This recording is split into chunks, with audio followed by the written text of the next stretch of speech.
하나님의 말씀 누가복음 23장 34절의 말씀을 함께 읽어보겠습니다. 이에 예수께서 가라사대 아버지여 저희를 사하여 주옵소서. 자기 하는 것을 알지 못하기 때문입니다 하시더라. 저희가 그의 옷을 나눠 제비 뽑을세. 여러분, 누가복음의 기록은 예수님이 공적인 사역을 기도로 시작하셨고 마지막 사역도 기도로 마감했음을 보여주고 있습니다. 예수님의 첫 기도는 침례 직후의 물속에서, 예수님의 마지막 기도는 오늘 본문인 십자가 위에서 있었습니다. 예수님이 십자가 위에서 하신 마지막 기도의 초점은 죄 용서를 위한 기도입니다. 예수님은 메시아 사역의 절정인 십자가에서 달려 구원을 성취하시는 순간에 자기를 조롱하는 죄인들을 위한 용서의 기도를 하셨습니다. 이 감동적인 모습은 역시 누가복음에만 나옵니다. 예수님은 기도 생활에서 용서가 얼마나 중요한지를 마태복음 6장과 마가복음 11장과 누가복음 11장에 이미 가르쳐 주셨습니다. 그리고 예수님은 친히 가르치신 대로 십자가 위에서 용서를 위한 기도를 실천하셨지요. 그것도 십자가에서 상상을 초월하는 비싼 대가를 지불하고 고통을 감내하면서 용서를 위한 기도를 하셨습니다. 또한 누가는 예수님이 하신 용서를 위한 기도뿐만 아니라 하나님께서 이 용서의 기도를 응답하신 것도 함께 기록했습니다. 그것은 예수님의 용서의 기도의 응답이 바로 십자가 한편의 한 강도의 구원이라는 것입니다. 십자가 한편의 한 강도의 구원의 기록은 예수님의 용서 기도를 기록한 누가복음에만 나옵니다. 자, 그렇다면 예수님의 용서 기도와 이 한편 강도의 구원은 어떤 관계가 있을까요? 문맥적으로 볼 때 누가복음 23장 성경 본문 33절에서 43절은 한 단락을 이룹니다. 이 내용 전체 단락을 정리하면 예수님의 용서 기도 34절, 중간에 예수님을 조롱한 사람들의 한 그룹 35절에서 39절, 예수님을 유일하게 지지한 한 강도의 간청 40절에서 42절, 그리고 예수님의 낙원 약속 43절로 이루어져 있습니다. 저자인 누가는 이와 같이 단락을 구성함으로 예수님을 지지한 한 강도의 구원 기사를 예수님의 용서의 기도의 결과로 제시했습니다. 우리는 예수님 곁에서 십자가에 달린 한 강도가 변화되어 예수께 돌아와 구원의 약속을 받은 사건을 결코 우연으로 생각해서는 안 됩니다. 누가가 나중에 사도행전에서 스데반의 용서 기도와 그 결과로 사울의 회심을 기록했을 때 이 십자가의 기도의 사건을 분명히 염두에 두고 기록했기 때문인 것입니다. 누가복음은 예수님께서 십자가 위에서 세 마디 말씀하신 것을 기록했습니다. 그 중에 첫 번째 말씀은 오늘 본문 34절의 죄 용서를 위한 기도인 아버지여 죄를 사하여 주옵소서 자기 하는 것을 알지 못함이니이다 입니다.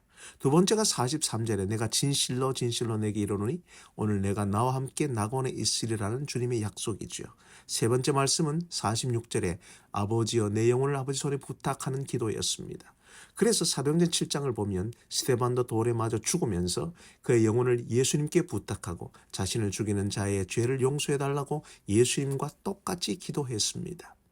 그리고 이후에 사도행전 8장 1절을 보시면 사울은 스데반을 죽이는 일에 적극 가담한 숨은 주도자였죠. 그런데 사울은 그리스도인을 추포로 가는 다메섹으로 가는 그 길에서 부활하신 예수님을 만나 회심하게 됩니다. 예수님께서 십자가 위에 그를 조롱하던 자를 위하여 용서 기도를 할 때 한 강도가 변화되어 구원을 받았듯이 스데반이 예수님을 본받아 그를 죽이는 자들의 죄를 그들에게 돌리지 말라고 하는 그 기도를 하나님께서 들으시고 사울을 구원하신 것입니다. 성도 여러분, 이 두 사건은 결코 우연이 아닙니다. 예수님의 용서 기도와 그 결과로 한 강도가 구원을 받은 사건은 우리에게 무엇을 가르칩니까? 왜 동일한 저자 누가는 이 사건에 비추어 사도행전에서 스데반의 용서 기도와 사울의 회심을 기록했을까요? 예수님의 용서 기도는 예수님에게서 한 번으로 끝나는 것이 아니라 예수님을 믿는 우리 모두가 어떤 대가를 치르더라도 죄 용서의 기도를 해야 한다는 것을 분명하게 가르쳐주고 있는 것입니다.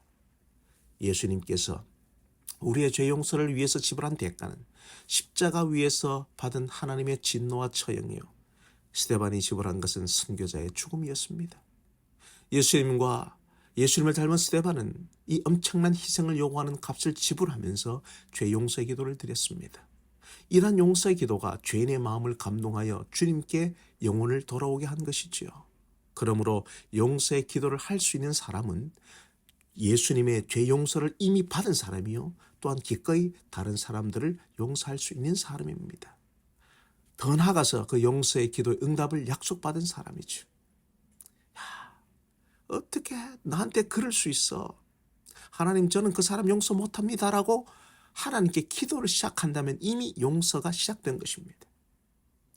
여러분, 오늘 우리는 사소한 잘못이나 실수도 용서하지 않는 불용과 불목의 시대에 살고 있습니다. 하나님 우리에게 베푸시는 죄 용서의 진정한 가치와 기쁨을 누리지 못해 용서할 줄 모르는 사람으로 가득 찬 사회에서 우리는 살고 있습니다. 예수님의 제자가 된 우리는 바로 이러한 시대에 용서가 사람을 녹이고 용서의 기도가 사람을 바꾼다는 사실을 기억해야 합니다. 또한 예수님의 제자된 우리는 용서의 기도와 용서의 삶을 힘쓰고 실천해야 합니다. 우리가 항상 기도하는 습관에 실패하는 중대한 원인 중 하나는 진지하게 다른 사람들을 위한 용서의 기도를 하지 않았다는 것입니다. 여러분, 우리의 기도가 응답받는 기도가 되려면 가장 중요한 요소는 죄 용서를 구하는 기도가 있어야 합니다. 그래서 예수님은 주기도문의 교훈에서 죄 용서를 구하는 기도를 기도의 핵심 요소로 제시했지요. 마태복음 6장, 누가복음 11장에 중요한 것은 나 자신의 죄 용서를 위한 간구가 우리에게 잘못된 사람들을 기꺼이 용서하는 것과 필연적으로 연결된다는 것이 바로 주기도문의 핵심 요소입니다. 여러분, 타인의 죄를 용서하는 행동과 삶은 하나님 앞에서 나의 죄를 용서받는 중대한 통로가 됩니다. 우리가 다른 사람들의 죄를 용서하는 사람으로 살아갈 때 하나님께서 응답하시는 진정한 기도가 가능해지는 것이지요. 그래서 마가복음 11장에 기록된 기도 교훈에서 서서 기도할 때 아무에게나 혐의가 있거든 용서하라. 그리하여야 하늘에 계신 너희 아버지께서도 너희 허물을 사하여 주시리라고 분명하게 밝혀주고 있는 것입니다. 마태복음 18장에도 마찬가지로 1만 달란트의 엄청난 빚을 탕감받고도 100데나리온의 빚진 동료를 탕감해주지 않는 종에 관한 비유의 핵심은 마태복음 18장 35절에 너희가 각각 마음으로부터 형제를 용서하지 아니하면 나의 하늘 아버지께서도 너희에게 이와 같이 하시리라는 것이지요. 여러분, 나의 허물과 죄를 용서받고 상대방의 죄를 용서하는 관용과 용납의 삶은 하나님께서 응답하시는 기도의 조건입니다. 이것 없이는 누구도 깊은 기도의 세계로 들어갈 수는 없습니다. 우리는 다른 사람들에게 우리가 잘못한 것을 먼저 사과하는 것은 그리스도인으로 매우 당연한 일이죠. 그러나 우리는 여기서 한 단계 더 깊이 들어가 우리에게 잘못한 사람을 용서하시고 용납할 마음을 먼저 품어야 합니다. 상대방의 사과가 내 마음에 흡족하지 않아도 찌질하게 토라지지 말고 시원하게 멋있게 사과를 받아들여야 합니다. 이것이 우리 주 예수님의 십자가의 사랑의 원리입니다. 예수님께서 십자가 위에서 사람들의 죄 용서를 기도할 때에 그들은 예수님의 용서를 받을 자격이 없었죠. 예수님이 죄 용서를 기도하는 순간에도 그들은 예수님을 조롱하고 있었습니다. 예수님께서 십자가 위에서 우리를 대신하여 죽으실 때 우리와 하나님은 원수의 관계였습니다. 그런데 잘못 없으신 하나님께서 먼저 그리스도의 십자가로 우리의 죄를 용서하셨기 때문에 우리와 하나님 사이에 화목의 관계가 회복되었다는 것을 기억하시기를 바랍니다.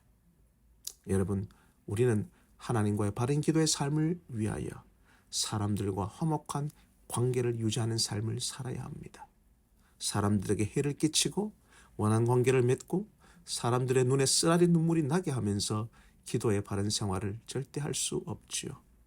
물질적인 손해를 끼쳤으면 먼저 당사자에게 손해를 배상하고 하나님께 용서를 받아야 비로소 제대로 기도할 수 있습니다. 마음을 상하게 한 일이 있다면 먼저 진심을 담아 사과한 후에야 진정으로 기도할 수 있게 됩니다. 맺힌 매듭을 말로만이 아니라 직접 내가 풀어야만 하는 것이지요. 바른 기도는 우리가 예수님의 십자가의 사랑을 가지고 사람들과 용서와 화목의 삶을 살아갈 때 가능하다는 것을 깊이 새기시기를 바랍니다. 만일 기도가 잘 안 되고 기도가 막히면 사람들과의 관계를 깊이 점검해 보시기 바랍니다. 용서받을 사람이 있는지, 용서할 사람이 있는지 먼저 생각해보고 하나님께 도움을 요청해 보십시오. 용서의 기도를 통하여 우리는 사람들에게 점점 해를 덜 끼치고 유익은 점점 더 끼치는 사람으로 변해갈 것입니다. 그리고 가장 중요한 초점은 바로 이것입니다.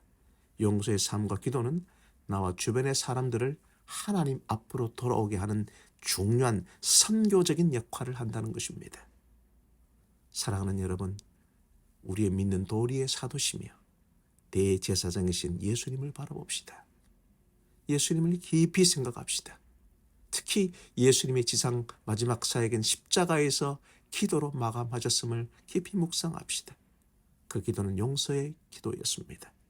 그리고 그 용서의 기도는 그 자리에서 열매 맺어 사도행전의 위대한 선교의 씨앗이 되었습니다. 예수님의 십자가의 용서의 기도를 실천한 스데반을 통하여 사도 바울이라는 큰 열매를 맺게 되었습니다. 여러분, 새로운 나의 삶, 나의 가정, 나의 교회를 세우는 첫걸음은 우리 모두가 주님께서 십자가에서 하신 용서의 기도를 배우고 실천하는 것입니다. 우리도 용서의 사람이 되는 것입니다. 다 함께 기도합시다.